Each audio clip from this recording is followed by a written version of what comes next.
you have to make some choices about what you want to do with your grades this week, and then you're actually not going to get your grades until next week. But a couple things I want to point out before any of this is the lab is separate from the lecture. So I've gotten some emails about if I don't pass the lab, but I passed the lecture. So say, I know the lab was like a little difficult the way it was set up. So say you don't pass the lab, but you pass our lecture, then you don't have to retake the lecture, you're just taking the lab portion again. And when you make a choice for what you're going to do down here, just know that those are separate choices that you're making for each one of those. The one that I think is sort of the best catch-all for having this quarter or semester not count negatively against you is the credit, no credit. So credit, no credit would be if you got, it's really if you get a C, D, or F. So if you get a D or F, it would go under the no credit. If you get a C, you would get credit or a C minus, but the good thing about that is it's not going to count against your GPA. So say you get a C, but your GPA is above 2.0, you don't want it to count on your GPA because it will pull it down. This is the only one that doesn't count on your GPA. No credit doesn't at all, but this is the only one that doesn't count for your GPA for passing. And then also it doesn't count against your grade forgiveness, so maybe you just take the credit and you never take it again, that's fine.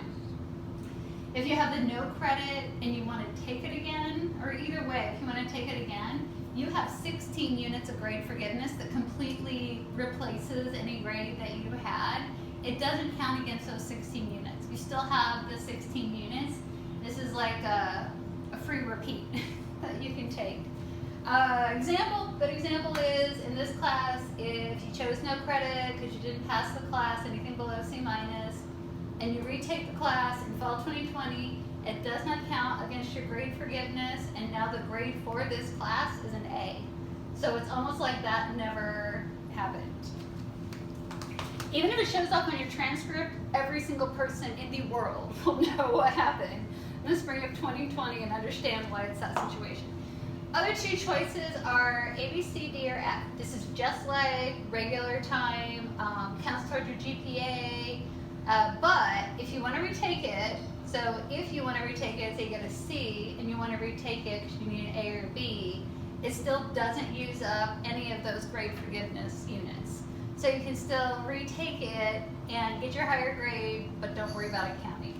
In this scenario, if you get a D or an F, it counts toward your GPA. So if you choose this one, you better make sure you're getting an A, B, or C if you're going to choose this option. And then over here, same thing, counts toward your GPA, A, B, C. If you're at all thinking you're going to get a D or F, you choose either this option with the no credit or that option with the no credit. Do not choose a letter grade because it'll affect your GPA. This one doesn't affect your GPA. Everything that has a letter on it affects your GPA. And then here's an example at the bottom. Is you have like over there, spring 2020, you chose a D or no credit. If you choose a D and then you get an A, that one had gone toward your GPA until you redo it, and then that replaces it on your GPA. If you choose no credit, it doesn't ever go on your GPA. And then if you retake it, then that's what you end up with. If you never want to retake it, say you want to take like the easier chemistry class, which is Chem 101, which is actually offered in the fall, or 1010, if you never plan to retake it, it is better to do the no credit because there's no penalty. There's no penalty, there's no letter grade, there's no grade for, you don't have to worry about anything. All you have to do is pretend like that never happened with the no credit and retake, not take that class again, but take some other class to satisfy whatever the requirement was. And again, it's like it never happened. The only way it is like it happened and that you fail is if you choose this option. So if you're thinking maybe you're going to get C, D, or F, I would choose this option over here. Email me if you have any questions. I got Zoom sessions all next week. There's like 7 different ones where you can come and ask for clarification on this. Although I think it's due this week on the 8th. I am hoping, I'm not 100% sure, so I don't want to promise this, but I am hoping that they will let you change it if something happens after we take the final, and then you're like, oh wow, I wish I would have chose that option.